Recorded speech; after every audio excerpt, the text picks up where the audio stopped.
Okay. Three, two, one. Hello, everyone. I'm Jayashna Murli, the manager of the organizing committee here at 13 Debater. A very warm welcome to all of you joining us for today's daily debate. The topic for today's debate is: should students from underprivileged backgrounds be given extra quotas in prestigious schools? So basically, this topic is about whether students who come from poorer or less privileged families comparatively should be given special seats like reservations in top schools and colleges in India. So I'll just tell you how the debate will go. First, we'll begin with the opening speech from the for side. Okay, then the against side will give their opening speech. After that, we'll go into rebuttals. For the rebuttals, the opposition will speak first, then the proposition will speak. And if you have any additional points, you will have cross examinations after that. So you can speak with each other, you can ask questions. If you feel some statement was made that was against what you researched, you can always bring that up. After that, you have follow-ups or clarifications. Anything, you can just raise them up. After that, we'll be ending this with closing statements. You can summarize your stance, and then I will give my feedback. There won't be any winners, losers here. We're just learning. All right. So you can start with your opening. Okay, can I start? Yes, start. Yeah. Today I'm supporting for the underprivileged ones to have extra quarters in prestigious universities. Today, if we see that the students from an underprivileged background cannot have the same resources, access to those resources that a privileged person has, like a private tutor or the quality of education or access to internet that a privileged student have. These underprivileged students cannot have these advantages.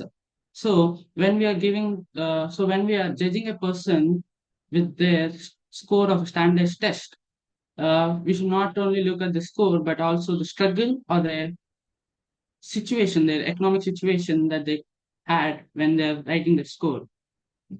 So when we are giving this uh, a, an extra quotas for these underprivileged students in prestigious school, we are educating them so that we're giving a chance to educate them so that they could come out of the poverty, and we can uplift a society, underprivileged society.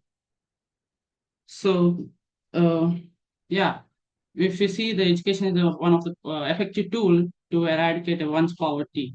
So when we are giving them the chance to get into these top universities, so they can have this advantage of coming upward, like being upward in the society. Yeah, that's that's it. You still have 1 minute 30 seconds left. It's fine, right? You're done. Yes. Okay. The opposition can speak. Good evening, everyone. I stand in the opposition to the motion that students from underprivileged backgrounds should be given extra quotas in prestigious schools. Let me be very clear. I'm not against uplifting underprivileged students, but the method of doing so must be fair, effective, and sustainable. Quotas, unfortunately, are not. First, quotas comprise meritocracy. Prestigious schools are meant to nurture excellence, innovation, and talent. When we all begin allocating seats based on background instead of ability, we risk admitting students who may not be academically prepared for the rigor. This is not just unfair to other deserving students, but also sets up the quota student for struggle, stress, and sometimes failure in a highly competitive environment. Second, quotas are a band-aid solution. They do have the root problem, which is the lack of quality education at the foundational level for underprivileged community. If we truly care about equity, the focus must be on strengthening primary and secondary education, improving infrastructure, training better teachers, and offering mentorship and preparatory programs. That's real long term change. Third, quotas are often breed in resentment. They create social divides among students and may even stigmatize those admitted students under such schemes, making them feel like they didn't earn their place. That's a psychological burden no student should have to carry. Instead of quota, let's support students through scholarship, bridge programs, and early interventions that equip them to compare on equal footing, not separate standards. Inclusion should never mean lowering the bar, it should mean giving everyone the tool to reach it. Thank you. Okay, that was good. Um, we have another person in the meeting, Buron. If do you want to go for or against the topic? I'm for the topic. Okay, can you give your opening speech? Yes. So Okay. special privileges should be given to every talented and skillful student. Talent should not be kept limited to the slums, for there are personalities like Dr. B.R. Ambedkar that showed us how a person can overcome poverty and help the nation in its development. The barrier of poverty can we can break the barrier of poverty by giving opportunities to the talented students and that have skills to overcome the various problems. Talent should not be kept to the four walls of a house. If we will give charity, if we will just give it charity to help the students, it will not make us poor, but it can transform a poor kid into a successful being. Education is a tool that can break the cycle of poverty. It will help to develop the nation. Thank you. Okay, now we'll be moving on to rebuttals. So here, if you feel like there were some points that your opponent spoke that you felt were against your motion, you can bring it up and debate with it. The opposition can go first. Okay, so I'm having a speech for rebuttal too. Is that okay? Yeah, that's okay. Okay, so yeah, the other side argues that quotas level the playing field for underprivileged students. But let's ask, is that truly that case? What quota actually do is treat the symptom, not the disease. The place student in high pressure academic environments without necessarily preparing them for it. That's not equity, that's setting them up to sink instead of swim. Instead of quotas, why not invest in early stage interventions, better schools, better training, mentorship program, and targeted prep course? That's what actually empowers students to learn their place without needing a shortcut. Also, let's not ignore the consequences for others. If one student gets in through a quota, another possibly more prepared student doesn't. That's not equality, that's reserved discrimination. True inclusion doesn't mean bending the rules, it means equipping everyone to play by them. So while I respect the proposition passion, their solution is flawed. Let's fix the foundation, not just patch the cracks.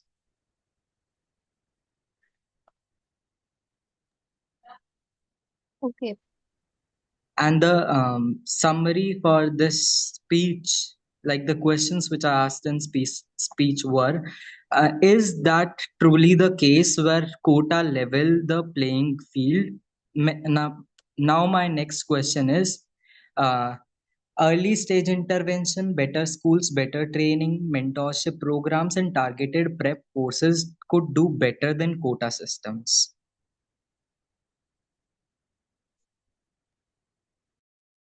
Okay. So since Charuhas, you gave your speech first, you can answer his questions. Yeah, he said that by giving I agree with him that saying that by providing a foundation at the younger age, like in primary, with the quality of education. But if you see that not every child from a slum has an access to this quality education in reality. So I will ask him like how he is going to deliver this uh, what he say the primary education, quality of primary education to the unprivileged students. And also he said that it's unfair for few students that who did their best and got into those universities.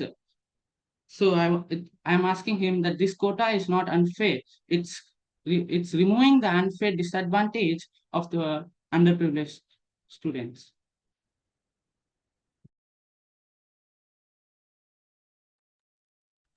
That's it. Okay. Then do you want to reply to that? Okay, so yeah, I too agree with him that some students in slum don't have even mandatory education at their disposal. But I argue that if they don't even have that mandatory education at their disposal, then how they are going to handle academic rigor at most prestigious schools? How they are going to handle that stress or that anxiety? And also there comes a peer to peer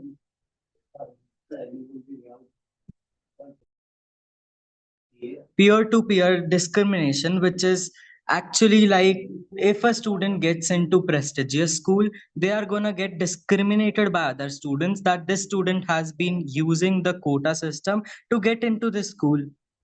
So how they are going to handle that pressure if they are not even having that primary or mandatory education that they should have at their disposal?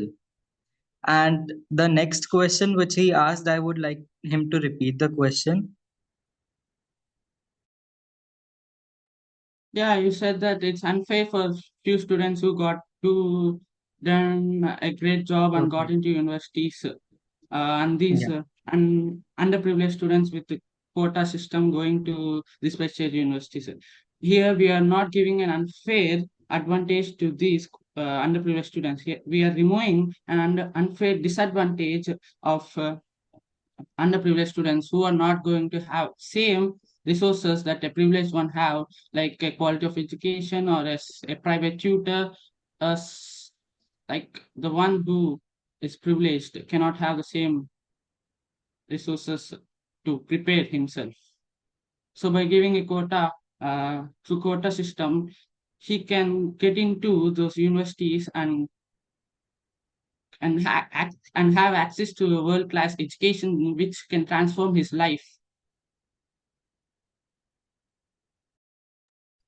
Okay, so let's take Yeah, an that's it. example of a student A and student B.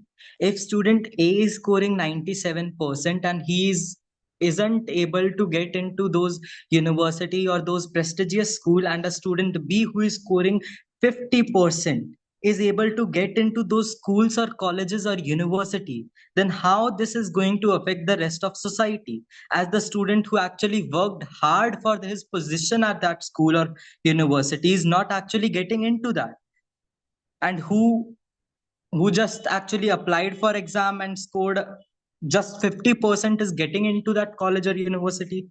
So is that actually fair, that you say it is fair and we don't have that resources? But if a student is actually talented, if a student is meritorious, even that underprivileged tag couldn't hold him back. He can do his best even in that environment if he's talented or if he's actually willing to give his dedication to that exam or prestigious school.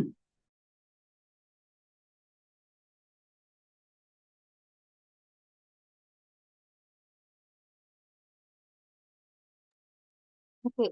Anybody from the far side who want to reply to what he said?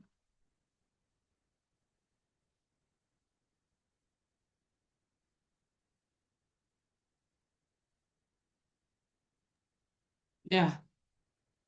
as he mentioned that the 90, student A and B, here the student A who got a 95% uh, score, if you look at his preparation or his strategies, you can clearly see in which situation he is. I am repeating again, he has a very good access to internet, where this 50% student, where B, who's also has the same talent but not being recognized, not being sharpened due to this tutors or education. He's left behind. By giving the quotas, he can have a chance to prove himself and shine.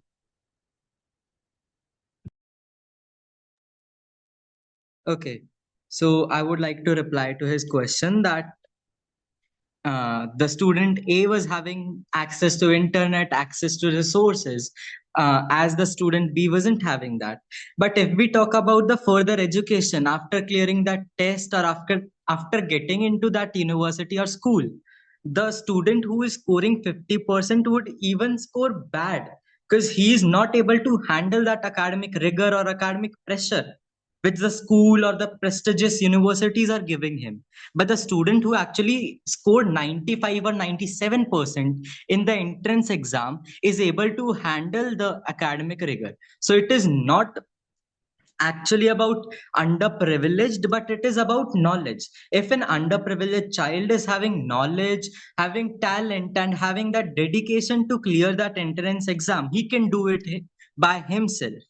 And in today's world, the entrance exam has even been more and more easier than before as it was. So I would like to say that giving quota is actually not treating the disease. It just disappearing the pain of that disease from our society.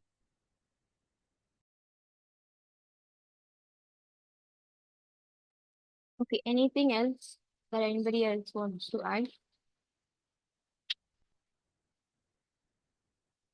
If there are any follow-ups or any comments, if you, it doesn't have to be a question. If you just want to say it to that person, you can.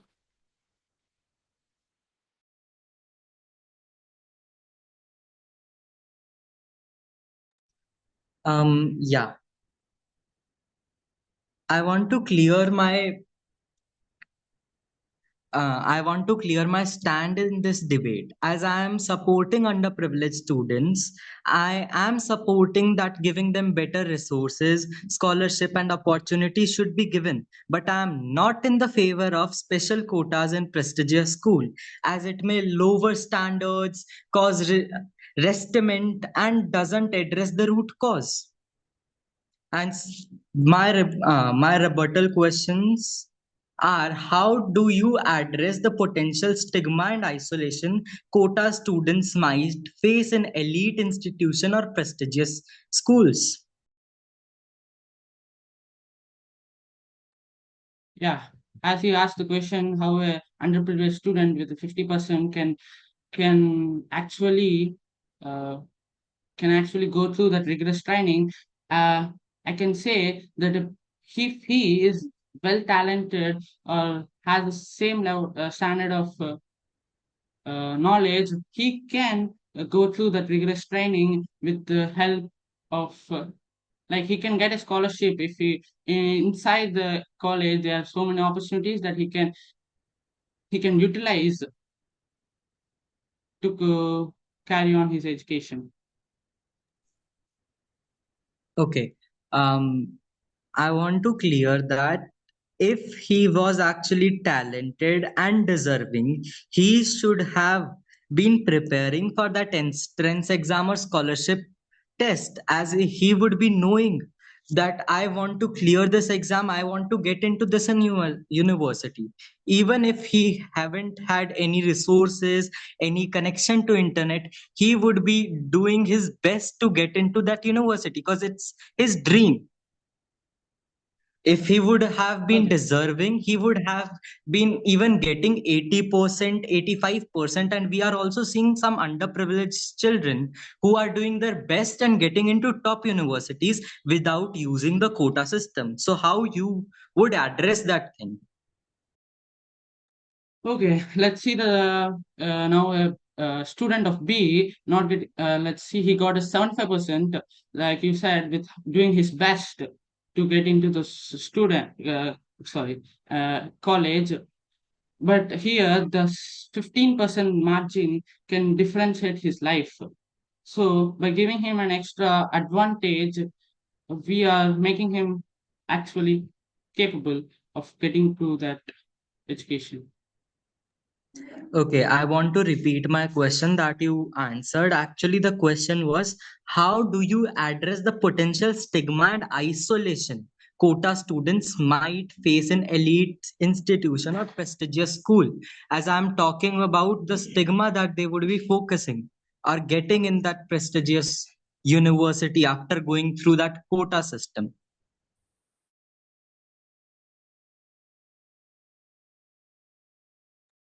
Okay, if a student B is well educated, well talented, and has the knowledge that the student here has, he can go through that education. Here, I'm saying the quota can be available for the students who is actually merit and has the knowledge to go through that university, but with a small margin due to of his for an advantage of a privileged student, he could not get into those colleges.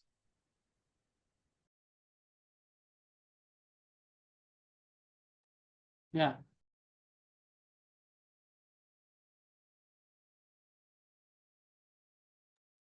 Okay, so did that answer your question?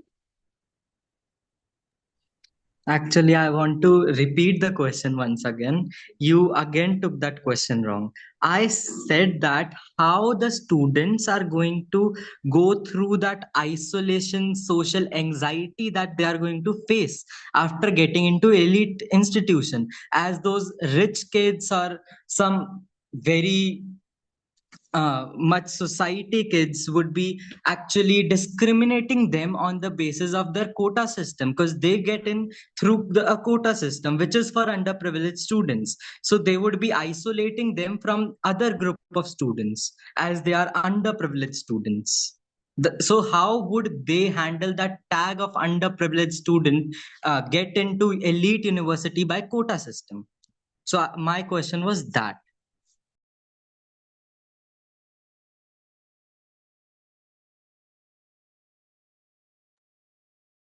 Okay, okay, I got it. Now, if you're saying that a underprivileged student going to the a great institution and cannot able to stand in the society, if the student B uh, is capable, he can initiate with them or he can engage. Like there is opportunity everywhere. If he want to go through, he can.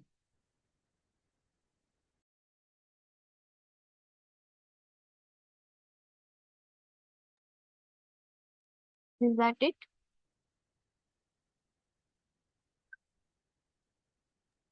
Yeah. Okay. So with Can that, we proceed with our closing statements? yes. So with that, we finished rebuttals. You guys had a conversation as well. That was informal debate. You had your follow-ups, and now you can give your closing statements, and then we can end the debate.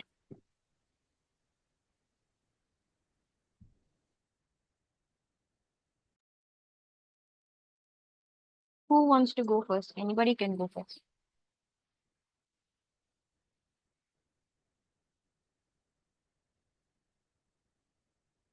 Okay, Giants, you can go first. Okay. Yeah. In conclusion, while the goal of uplifting underprivileged students is something we all support, quotas in prestigious schools are not the right solution. They risk compromising merit, creating long-term academic struggles and sparking social resentment. Instead of offering a shortcut, we should offer a strong foundation through better primary education, scholarships, mentorship, and fair opportunities that empower students to compete, not be compensated. Let's build a system that lifts people up, not one that lowers the bar. Thank you.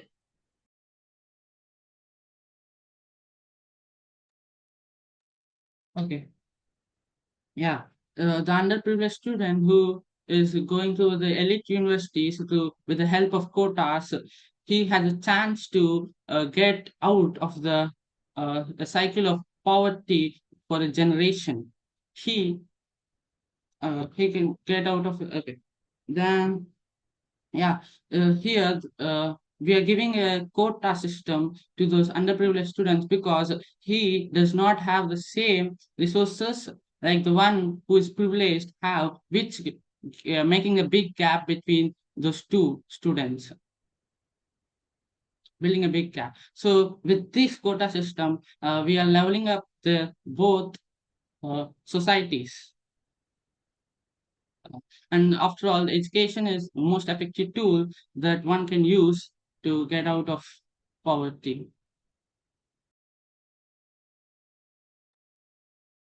Okay. That's it.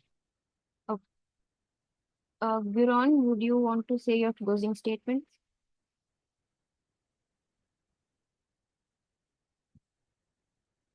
Okay, there's no response. Okay, the meeting is going to end in like 8 minutes, so I'll just give in my feedback and then we can close the debate. So first, I'll start with Jayant. So you had a very good opening speech. I like the way you like set your stance that you're like not against the poor children having education, but the quota system is wrong. That was good how you set a stance and then said your opening speech. But for rebuttal, you actually gave a speech. That's not how it works. So in for now, it's fine. Uh, the rebuttal speech also after that you asked a few questions. That's good. But what I would say is from Charuhas or from Guron, when you heard their speeches, what you would have obviously found some points that were against your statement, right? So keeping that, you could have just asked questions, but the speech was fine for now. And you had valid responses. There was nothing wrong with your responses, and you had good rebuttal questions. I like the way you kept asking questions because the question about social anxiety, that was really good, that the poor children might face when they get into elite colleges. Okay, Charuhas, you spoke very well, actually. I like the way you like spontaneously think, like on the spot you think. That's really good.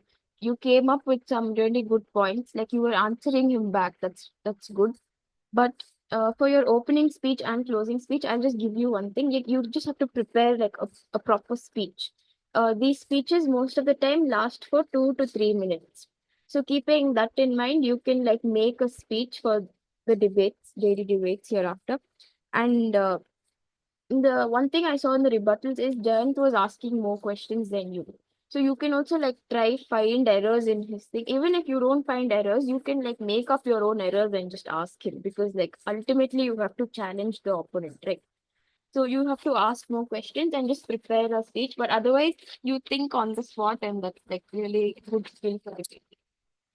That's it from my end.